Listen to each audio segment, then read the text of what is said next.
রাধে রাধে। আজকে আমরা শ্রীমদ্ ভাগবতমের প্রথম স্কন্ধের প্রথম অধ্যায়ের নবম এবং দশম এই দুটি শ্লোক বিষয়ক আলোচনা করব। প্রথমে বরাবরের মতোই আমরা শ্লোক সম্পর্কে জানব এবং তারপরে তার তাৎপর্য সম্পর্কে জানব। চলুন শুরু করা যাক। শ্লোক নাম্বার 9। तत्रो तत्रञ्जसायुष्मानः भवता यद्विनिश्चितम् पुंसामेकान्ततः श्रेयस्तन्यः शंसितुमर्हसि। অনুবাদ: হে আয়ুষ্মান, আপনি জনসাধারণের পরম মঙ্গল কিভাবে সাধিত হয় তা সহজবোধ্যভাবে আমাদের কাছে শোনান।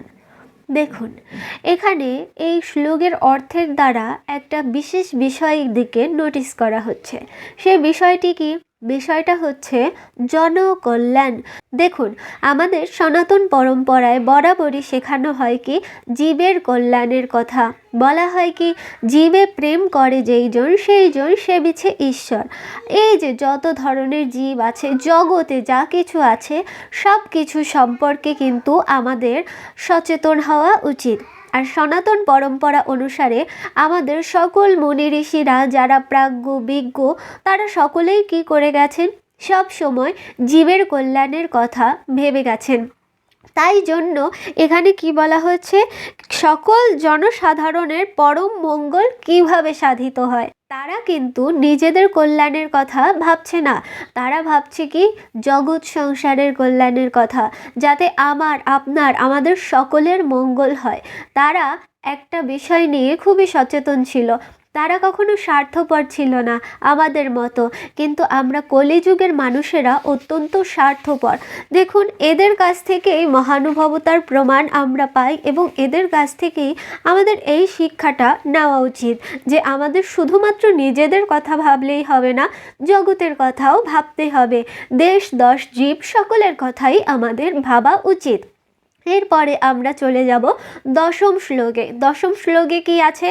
এখানে আছে প্রায়েণাল্পায়ুষঃ সভ্যো কালাবস্মিনঃ যুগে জনাঃ মন্দঃ সুমন্দমতায়ো মন্দভাগ্যা হ্যুপদ্রুতাঃ। অনুবাদ: হে মহাজ্ঞানী, এই কলিযুগের মানুষেরা প্রায় সকলেই অল্পায়ু। তারা কলহপ্রিয়, অলস, মন্দগতি, ভাগ্যহীন এবং সর্বোপরি তারা নিরন্তর রোগাদির দ্বারা উপদ্রুত। দেখুন অবস্থা, এখানে কিন্তু একটাও ভালো কথা লেখা নেই আমাদের বিষয়ে, মানে এই কলিযুগের মানুষদের বিষয়ে। তাই জন্যই কিন্তু তারা কি করেছে, এই হতভাগা মানুষদের কথা চিন্তা করেছে। দেখুন এখানে কি কি বিষয় উল্লেখ করা আছে। কলিযুগের মানুষেরা প্রায় সকলেই, কারণ কি কিছু কিছু মানুষ একটু দীর্ঘায়ু হয়, কিন্তু ম্যাক্সিমাম মানুষ অল্প বয়স, মোটামুটি সেই অন্য যুগের সাথে কম্পেয়ার করলে একদম নিতান্তই অল্পায়ুর মানুষ আমরা। তো এখানে কি বলা হচ্ছে, আমরা সকলেই প্রায় অল্পায়ু। এরপরে তারা কলহপ্রিয়, কারণ কি আমরা কলহ করতে ভালোবাসি, আমরা একে অপরের সঙ্গে ঝগড়া দ্বন্দ্ব এইসব করতে ভালোবাসি। আমরা কখনো একটু শান্তি স্বাচ্ছন্দ্য এইসব পছন্দ করি না। মন্দগতি সম্পন্ন, আমরা সকলেই দুর্গতি সম্পন্ন, মন্দগতি সম্পন্ন। আমরা কখনো সদ্গতির দিকে ধাবিত হওয়ার কথা ভাবিও না, চিন্তাও করি না। অলস, হ্যাঁ, আমরা যে একটু ভগবানের পুজো করব, একটু ভাগবত পাঠ শ্রবণ করব, একটু গীতা পাঠ করব, একটু ধর্মীয় আলোচনা শুনবো, এই সব কিছু আমরা শুনতে রাজি নই, কারণ কি আমরা অলস। এরপরে আছে কি ভাগ্যহীন। তারপরেও এই জীবনে আমরা সবসময় ভাগ্যের দোষ দিই, যারে আমার তো ভাগ্যই খারাপ, তোমার তো ভাগ্যই খারাপ, তাই না?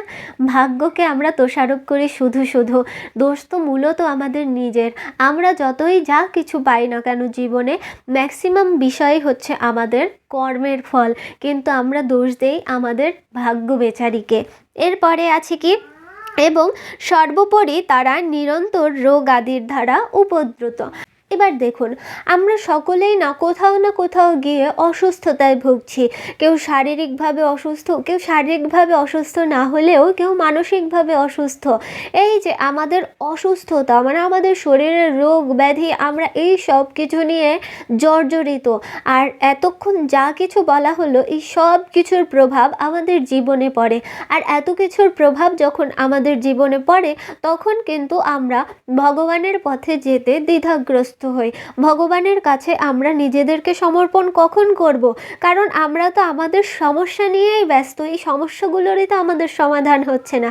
এই কারণেই যারা প্রাজ্ঞ ছিলেন, বিজ্ঞ ছিলেন, তারা কি করেছে? তারা আমাদের কল্যাণের কথা ভেবেছে। আর আমাদের কল্যাণের কথা ভেবে এই রকমের ভাগবতম গ্রন্থ আমাদের দান করে গেছেন, আমাদের গীতা দান করে গেছেন।